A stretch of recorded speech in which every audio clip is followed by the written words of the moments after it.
preparación de diferentes disoluciones. Este tema es de suma importancia debido a que ustedes durante su estancia aquí en la facultad e incluso cuando lleguen a su trabajo en la industria, es muy probable que se encuentren con la necesidad de preparar una disolución. Para poder hacer la conexión de este tema con el trabajo en la industria, les voy a presentar este ejemplo. Imagínense que ustedes están trabajando en una industria cervecera y en esa industria les piden determinar la cantidad de sodio que está presente en su producto final. Para hacer esta determinación, ustedes van a utilizar un equipo analítico. Sin embargo, ustedes deben alimentar la información a ese equipo para que pueda realizarse la cuantificación. Por lo tanto, van a requerir de preparar diferentes estándares. Cada estándar debe llevar una cantidad específica de sodio, que es lo que les interesa cuantificar. De esta forma, el equipo les va a proporcionar una respuesta para cada estándar que ustedes hayan preparado. Y así, cuando necesiten colocar su muestra problema, él lo va a tomar como referencia y va a encontrar cuál es la concentración de esa muestra problema. De ahí la importancia de que ustedes preparen muy bien cada estándar. Si la preparación del estándar no es correcta, el equipo les va a dar una lectura no confiable. Una disolución es una mezcla homogénea. Esta va a estar formada por uno o por varios solutos y por el disolvente. El disolvente es la especie que se va a encontrar en la mayor cantidad. Al ser una mezcla homogénea, debe existir una perfecta afinidad entre el soluto o los solutos y el disolvente. Es decir, se deben disolver completamente los solutos en el disolvente. Para establecer la relación que existe entre la cantidad de soluto y de disolvente, vamos a utilizar el término de concentración. La concentración me establece la cantidad de soluto que existe con respecto al disolvente presente. Para poder establecer esta concentración, yo voy a utilizar unidades. Las unidades pueden ser unidades físicas, como por ejemplo, establecerlo en términos de porcentaje. El porcentaje puede manejar una relación de masa con respecto a masa, de masa con respecto a volumen o de volumen con respecto a volumen. También podemos utilizar como unidad física parte por millón, parte por billón o bien parte por trillón. Las unidades químicas son aquellas que involucran el concepto del mol. Y dentro de las unidades químicas podemos trabajar con molaridad, molaridad, normalidad, fracción molar o bien formalidad. Esta última no es muy utilizada en años recientes, sin embargo, es importante mencionar. En su práctica van a realizar la preparación de diferentes disoluciones. Vamos a comenzar con preparar una disolución con una relación de masa con respecto a volumen, es decir, lo vamos a expresar en términos de porcentaje. En el manual de laboratorio, ustedes tienen indicada la preparación de la disolución, es decir, van a utilizar exactamente la concentración y el soluto que se les indica en el manual para poder realizar los cálculos en su taller. Ahorita solamente les voy a presentar un ejemplo de cómo realizar esos cálculos. Vamos a comenzar preparando 10 mililitros de una disolución al 3% de bromuro de potasio. Este porcentaje se encuentra en una relación de masa con respecto a volumen. Lo primero que debemos hacer es comenzar con los cálculos.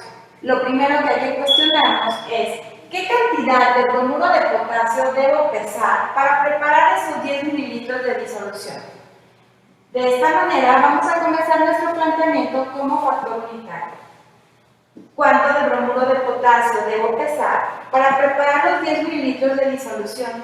Y aquí, en esta parte del factor unitario, voy a hacer un desglose de unidades. Es decir, voy a interpretar esta unidad de porcentaje.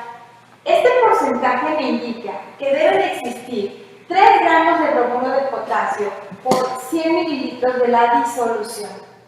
De esta forma, esto es el desglose de unidades. Cancelo mililitros con mililitros y me llego a determinar que son 0.3 gramos de bromuro de potasio los que debo pesar.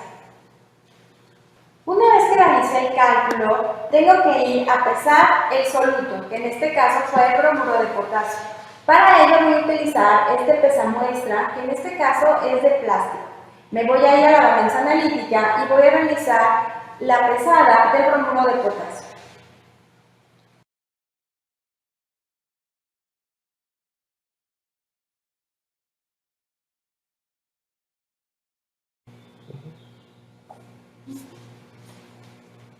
Al terminar de pesar, no se olviden de anotarse en la bitácora de la balanza que utilizaron.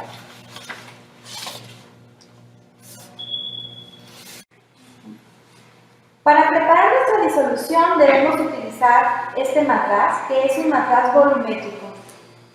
La capacidad del matraz debe ser específica para la cantidad que necesito de disolución. En este caso es un matraz de 10 mililitros. En este matraz volumétrico voy a observar que aquí se encuentra esta línea de aforo o línea de enlace. Hasta ahí voy a realizar el aforo de mi muestra. Lo primero que voy a hacer es colocar el soluto que ya tengo aquí pesado. El pesamuestra tiene forma de embudo para que nosotros podamos hacer esta acción.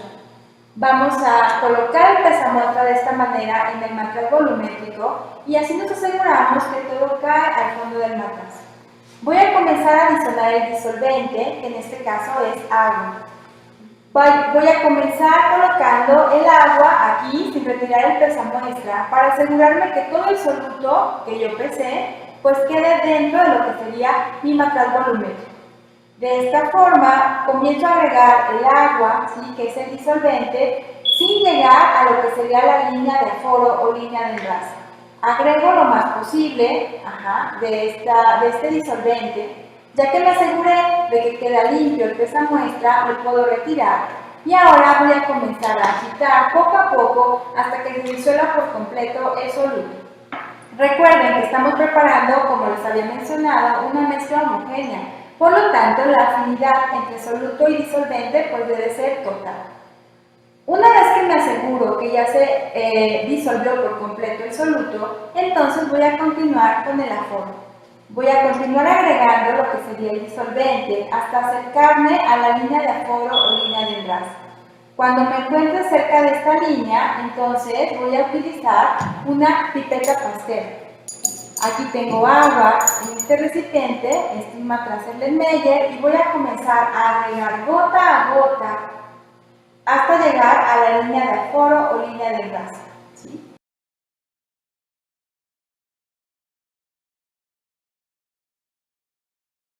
Me voy a guiar por la parte inferior del menisco. La parte inferior del menisco me debe quedar sobre la línea de enlace. Ya que llegué, me aseguré que está ya bien hecho el aforo, ahora voy a colocar el tapón. En este caso tenemos un tapón de plástico para nuestro matraz volumétrico, pero pueden encontrarse también con tapones de vidrio esmerilados.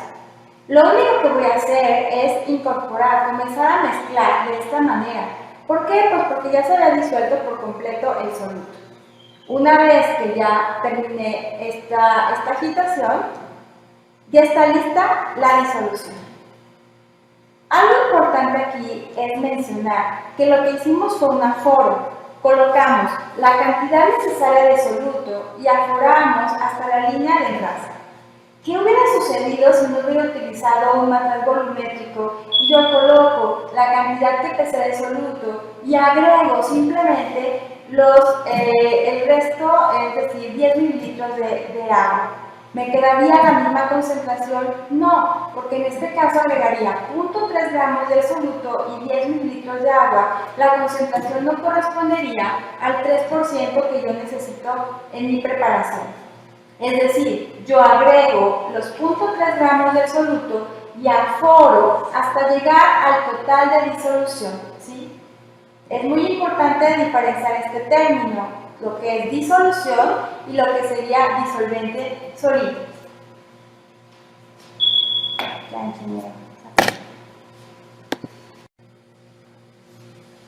Ahora, vamos a preparar 10 mililitros de una disolución al 10% de metanol en agua. Esta relación de porcentaje es una relación de volumen con respecto a volumen. Por lo tanto, voy a comenzar de nuevo con el planteamiento de los cálculos.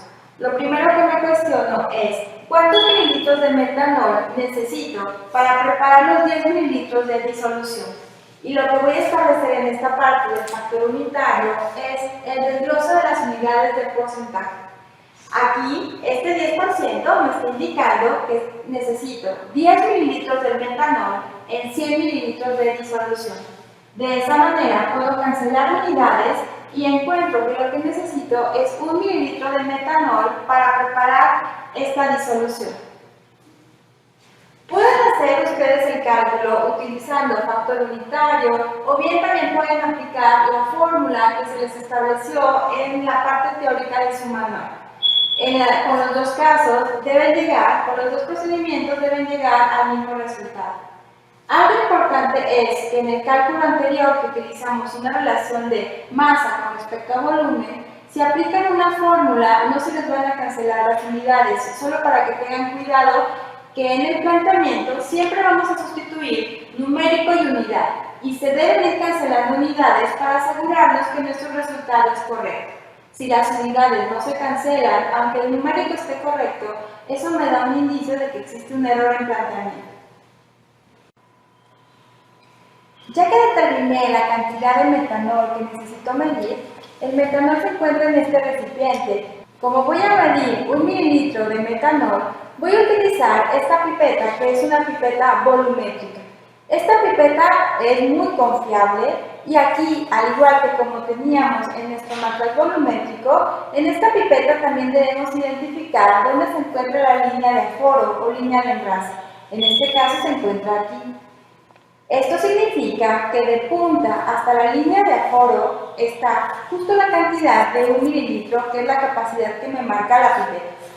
Voy a comenzar a tomar el volumen de mi soluto, que en este caso es un líquido, ¿sí? Voy a succionar utilizando esta propipeta y voy a succionar por encima de la línea de aforo o línea de enrase. Voy a sacar del líquido y voy a comenzar a ajustar a que el menisco me quede justo sobre la línea de enrase, como ya lo habíamos mencionado antes en el manual volumétrico.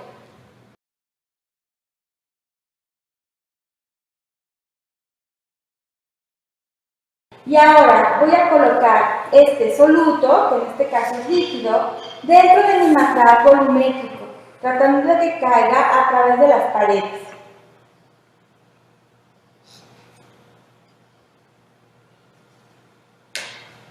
El manual volumétrico es de la capacidad que necesito para la cantidad de disolución que voy a preparar.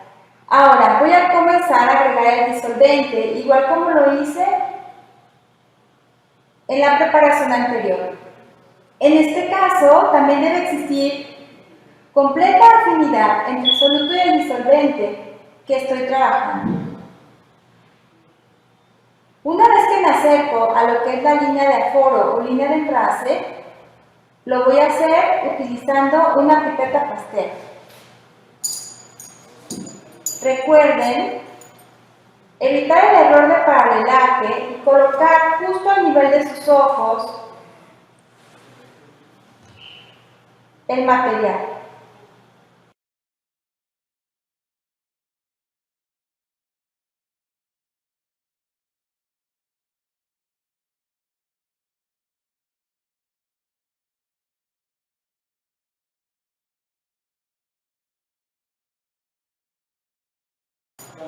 Una vez que llego justo a la línea de aforo o línea de enrase, voy a colocar el tapón y simplemente voy a comenzar a mezclar.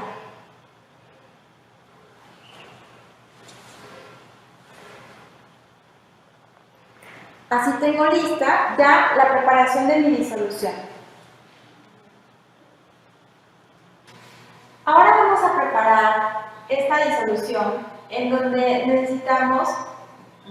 Ahora vamos a preparar 25 mililitros de disolución que contenga 0.2 gramos de cobalto por cada 2 mililitros de disolución. Para preparar esta disolución vamos a partir del nitrato de cobalto hexahidratado. Este tipo de preparación es muy frecuente que se encuentre con ella en el laboratorio. También estamos utilizando lo que son unidades físicas de concentración. En este caso tenemos una relación de masa con respecto a volumen, no necesariamente es un porcentaje.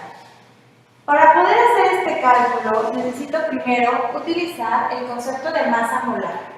Voy a determinar la masa molar del nitrato de cobalto hexahidratado, porque ahí se va a encontrar el cobalto que necesito para mi disolución. Voy a comenzar a calcular masa molar de esta manera. Cada uno de los elementos que se encuentran presentes dentro de mi compuesto y tomando en cuenta el número de átomos que se encuentra también en mi compuesto. De esa manera llego a este dato de masa molar del nitrato de cobalto hexahidratado. Ahora sí, ya que tengo el dato de masa molar, me voy a venir a realizar mi planteamiento. Mi incógnita es ¿cuántos gramos de nitrato de cobalto hexahidratado necesito para preparar 25 mililitros de la disolución? Y que en estos 25 mililitros de disolución se encuentren 0.2 gramos de cobalto solito por cada 2 mililitros de disolución. Aquí comienzo con la cancelación de las unidades. Ya que tengo los gramos de cobalto, ahora voy a relacionar esos gramos de cobalto con el nitrato de cobalto hexahidratado de los cuales lo voy a obtener. Y para ello voy a utilizar el dato de masa molar que había calculado anteriormente. Dentro de esa masa molar yo tengo que se encuentran 58.933 gramos de cobalto sólido. Aquí es algo muy importante, ¿por qué? Porque esos 58.933 gramos de cobalto se encuentran por mol de nitrato de cobalto hexahidratado, porque están formando parte del compuesto. Entonces ahora sí, ya relacioné los gramos de cobalto con el nitrato de cobalto hexahidratado que voy a utilizar. No me interesa quedarme en moles, quiero pasarme a gramos de nitrato de cobalto hexahidratado. Por lo tanto, utilizo el dato que calculé. Tengo que 229.039 gramos de nitrato de cobalto hexahidratado se encuentran por mol de nitrato de cobalto hexahidratado. Ahora sí cancelo los moles y entonces llegué a los gramos. Necesito pesar 9.71 gramos de nitrato de cobalto hexahidratado para poder contener en estos 9.71 gramos 2 gramos de cobalto por cada 2 mililitros de disolución. La forma en que voy a proceder a preparar la disolución es muy parecida a la que habíamos revisado anteriormente. Voy a pesar la cantidad de soluto, voy a utilizar un marcador volumétrico de 25 mililitros y voy a primero a disolver perfectamente el soluto en el disolvente y al final completo la forma. Ya para finalizar vamos a preparar una disolución utilizando unidades químicas. En el ejemplo que les pongo aquí en el pizarrón vamos a preparar 5 mililitros de disolución de ácido clorhídrico 0.5 molar. Para preparar esta disolución vamos a partir de ácido clorhídrico concentrado.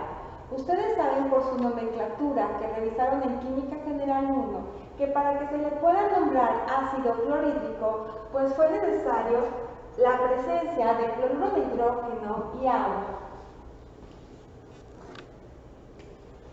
Este es el ácido clorhídrico concentrado que ustedes van a utilizar en el laboratorio para preparar este tipo de disolución. Este ácido clorhídrico concentrado presenta una densidad de 1.18 gramos por mililitro y contiene 37.23% en masa de cloruro de hidrógeno.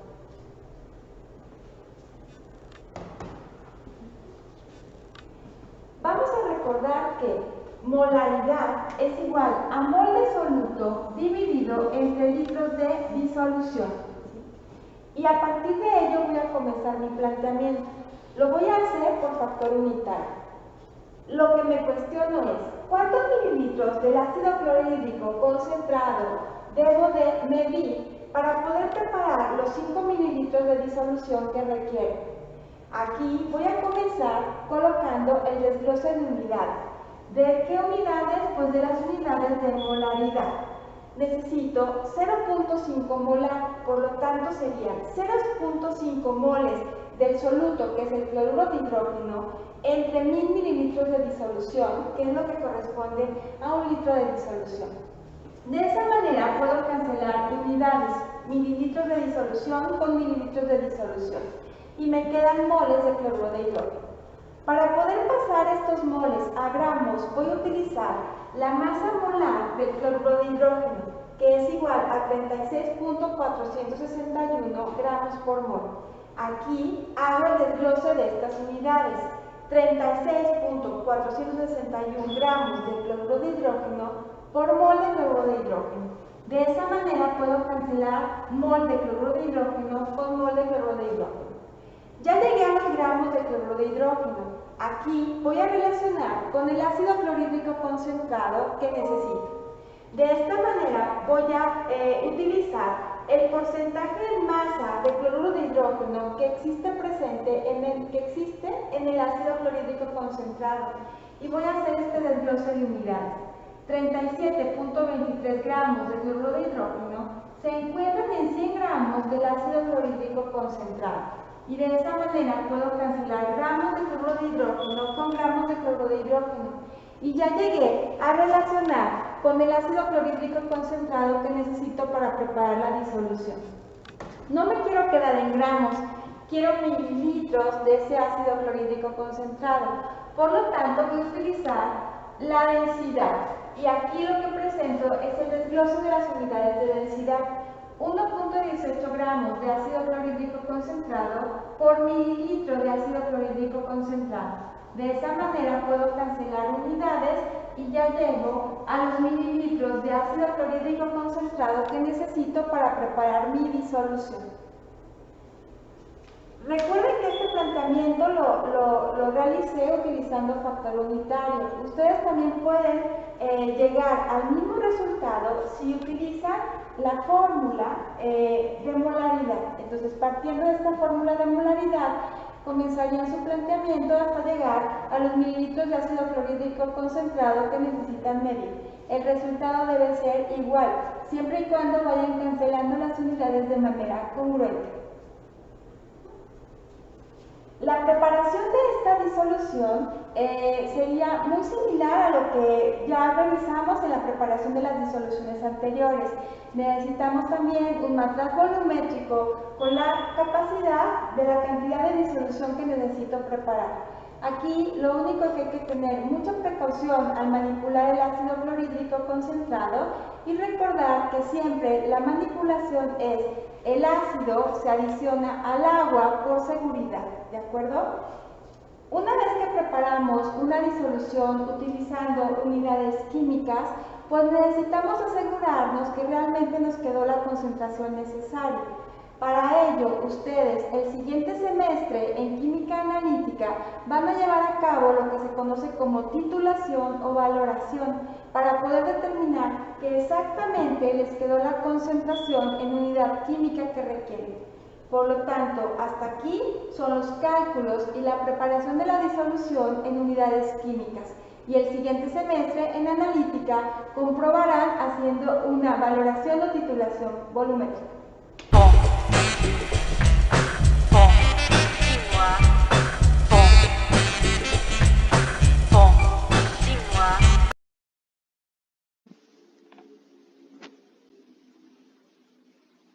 A continuación revisaremos el tema de propiedades coligativas como parte de la práctica 4 del Laboratorio de Química General 2. El objetivo que nos plantea es comprobar la diferencia entre el efecto de la presencia de un soluto electrolito no volátil y un no electrolito no volátil en la elevación del punto de ebullición de una disolución. Para eso debemos preguntarnos, ¿qué son las propiedades coligativas? Son aquellas propiedades de las disoluciones que dependen únicamente del número de moléculas de soluto no volátil en relación con el número de moléculas de solvente y no de su naturaleza. Una cuestión importante a considerar es el impacto del soluto, ya que no es lo mismo que trabajemos con un electrolito así como un no electrolito. Esto lo vamos a plantear durante la práctica, ya que vamos a utilizar dos tipos diferentes de soluto. El cloruro de sodio, el cual al tener un enlace iónico se puede disociar o ionizar en sodio y cloro, por lo tanto se considera como un electrolito, mientras que la sacarosa al tener enlaces covalentes no se disocia, por lo tanto es considerado un no electrolito.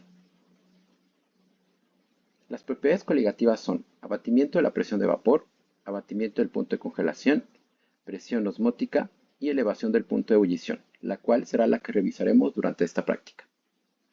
Es importante recordar que el punto de ebullición de un líquido es la temperatura a la cual su presión de vapor iguala a la presión atmosférica cuando el recipiente es abierto.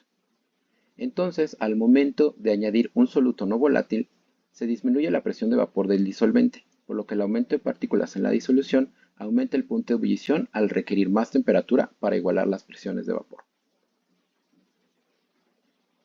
Ahora revisaremos un cálculo de elevación del punto de ebullición. El problema nos dice, determinar el punto de ebullición de una solución que contiene 150 gramos de bromuro de potasio en 300 mililitros de agua, y como dato nos proporciona la constante molar del agua. La fórmula que manejamos es la siguiente. Entonces, lo que procedemos es escribir los datos. Tenemos la cantidad de soluto, la cantidad de solvente, la densidad del agua. Por lo tanto, es importante tomar en cuenta la temperatura de trabajo. En este caso, consideramos una temperatura ambiente de 25, por lo tanto, se busca en una tabla y encontramos el valor de densidad. ¿Qué es lo primero que podemos calcular de nuestra fórmula? La molalidad. Sabemos que la molalidad se define por esta fórmula, mol sobre kilogramos. Entonces procedemos a calcular los moles. Para esto necesitamos la masa molar del bromuro de potasio. Buscamos las masas atómicas en la tabla periódica y procedemos a sumarlas. Por lo tanto, obtenemos la masa molar del bromuro de potasio. A continuación, sacamos los moles. Sabemos que estos se obtienen al dividir la masa entre la masa molar del compuesto. Tenemos la masa de 150, la masa molar previamente calculada, eliminamos unidades y quedándonos el resultado en moles. Ahora procedemos a calcular la masa del solvente apoyándonos del valor de densidad obtenido de la tabla, multiplicando densidad por volumen, eliminamos unidades y obtenemos el valor de la masa. Pero recordamos que la necesitamos en kilogramos, hacemos la respectiva conversión. Ahora, la molalidad de la solución ya podemos calcularla ya que tenemos los moles y tenemos los kilogramos. Procedemos a hacer la división y obtenemos el valor de la molalidad.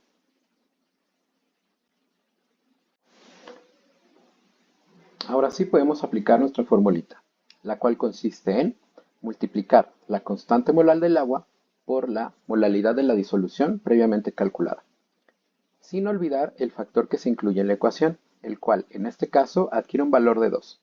Esto debido a que el bromuro de potasio al disolverse en agua se disocia en 2 iones. Tomen esto en consideración porque si utilizan un soluto de tipo no electrolito, el factor adquiere un valor de 1, por lo cual se puede anular. Procedemos a realizar la operación, se anulan las unidades y obtenemos el resultado, el cual se le agrega a la temperatura de ebullición del solvente, que en este caso es agua, por lo tanto es 100 grados centígrados, más el resultado previamente calculado, y obtenemos el valor al cual se eleva el punto de ebullición. Como materiales y sustancias vamos a emplear soporte universal y pinzas, placa de calentamiento, vasos de precipitado, termómetro, pipeta graduada, agitador magnético y disoluciones de cloruro de sodio y etilenglicol. Para la siguiente etapa de nuestra fase experimental, procedemos a medir 20 mililitros de agua destilada con apoyo de la pipeta y de una probeta.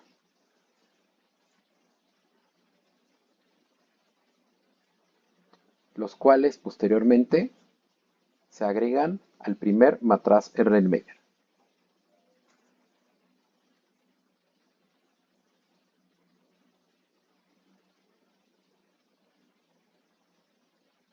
Con ayuda de las pinzas, agregamos el agitador magnético dentro del matraz.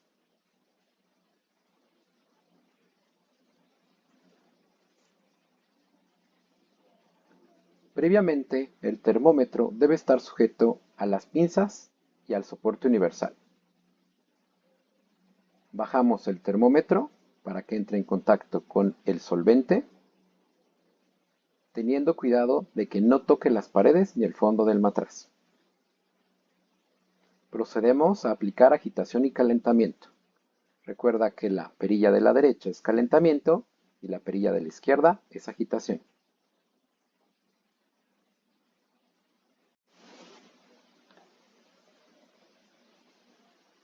Cuando se observe un burbujeo constante y la temperatura también permanezca constante, se realiza la toma de lectura de temperatura, obteniendo así la temperatura de ebullición del solvente. A continuación repetimos el mismo procedimiento, pero utilizando la disolución de cloruro de sodio y posteriormente la disolución de etilenglicol.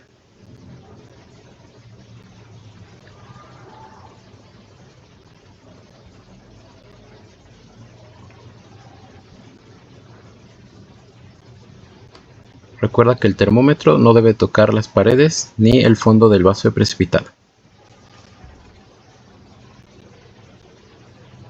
¿Qué cambios esperas observar